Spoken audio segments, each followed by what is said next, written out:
नमस्कार, news for nation देख रहे हैं आप। मैं हूं आपके साथ रश्मि। विवादों में घिरे बिहार के पूर्व सीएम जीतन राम मांझी की तरफ से एक और विवादित बयान दे दिया गया है। आपको बताएं कि जिस तरह से जीतन राम मांझी ने श्री राम के अस्तित्व पर सवाल उठाए, उन्होंने कहा कि रामायण जो है वो सिर्फ एक कल्पना मात्र है। ऐसे में अब लगातार कई पार्टियों की तरफ से जीतन राम मांझी पर हमले शुरू हो गए हैं। जहां एक तरफ बीजेपी ने जीतन राम मांझी को राक्षस कह दिया है, तो वहीं दूसरी तरफ अब जीतन राम मांझी अपने बयान से पीछे पलटने वालों में से नहीं है। ऐसे में एक बार फिर से जीतन राम मांझी की तरफ से बयान दिया गया है, जिसमें उन्होंने कहा है कि अभी तो मैंने सिर्फ कहना शुरू किया है, अभी तो मेरे गुस्से का इजहार होना बाकी है। क्या कुछ कहना है जीतन राम मांझी का, पहले देखिए। ये जो हम कह रहे हैं बस सदियों का दर्द है। गुस्से का अब तक हमने इजहार कहाँ किया। धर्म के राजनीतिक ठेकेदारों की जबान ऐसे मामलों पर चुप हो जाती है।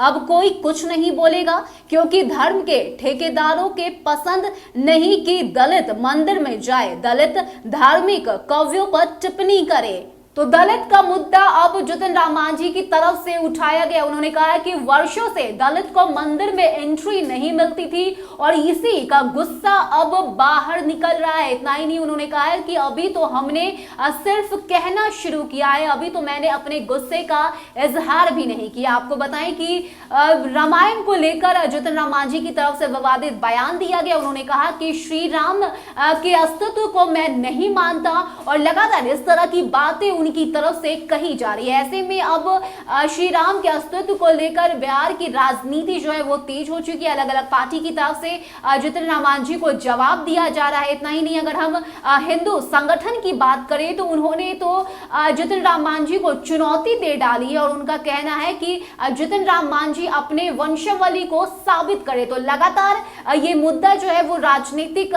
तूल ये पकड़ता जा रहा है। ऐसे में जीतन राम मांझी भी पीछे हटने वालों में से नहीं है। उन्होंने जो मीडिया कर्मी से बातचीत की तो उनकी तरफ से यही कहा गया कि उन्होंने जो कुछ भी कहा है वो बिल्कुल सही है, चाहे कोई कुछ भी कह ले, वो अपने बयानों से पीछे नहीं हटेंगे। ऐसे में एक और विवादित बयान इस वक्त जीतन राम मांझी की तरफ से दिया गया है। तो लगातार जहां एक तरफ सत्ता पक्ष और साथ ही साथ विपक्ष की तरफ से जीतन राम मांझी पर हमले किए जा रहे हैं, तो वहीं दूसरी तरफ जीतन राम मांझी अपने बयान पर कायम है। और इसी को लेकर एक बार फिर से उनकी तरफ से यह बयान सामने आया, जिसमें उन्होंने कहा है कि वर्षों से दलित को मंदिर में प्रवेश करने की इजाजत नहीं होती थी, दलित को मंदिर में आने नहीं देते थे। ऐसे में अब जब मैंने बोलना शुरू किया है तो इन लोगों के पेट में दर्द हो रहा है। तो ये जो बातें जीतन राम मांझी की तरफ से कही गई, जो दलित का मुद्दा जीतन राम मांझी की तरफ से उठाया जा रहा है, ऐसे में अब आगे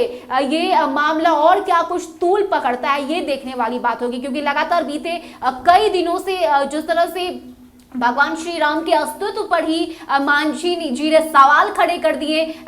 जीतन राम मांझी की तरफ से कहा गया कि मैं नहीं मानता कि श्री राम कोई पुरुषोत्तम व्यक्ति थे, भले ही उन्होंने रामायण में लिखी बातों को सही माना। उन्होंने कहा कि रामायण में जिस तरह की बातें लिखी गई है उन्हें जीवन में उतारना बेहद जरूरी है। लेकिन वहीं दूसरी तरफ उन्होंने कहा कि ये जो पूरा रामायण है, ये जो भगवत गीता है, ये सिर्फ और सिर्फ एक कल्पना मात्र ही है और यही वजह है कि अब हर किसी के निशाने पर जीतन राम मांझी है। लेकिन सबके बीच एक और विवादित बयान मांझी की तरफ से सामने आ चुका है, जिसमें उन्होंने कहा है कि अभी तो सिर्फ मैंने कहना शुरू किया है, अभी तो मेरे गुस्से का इजहार होना बाकी है। फिलहाल इतना ही। ज्यादा अपडेट के लिए आप बने रहिए न्यूज फॉर नेशन के साथ। नमस्कार।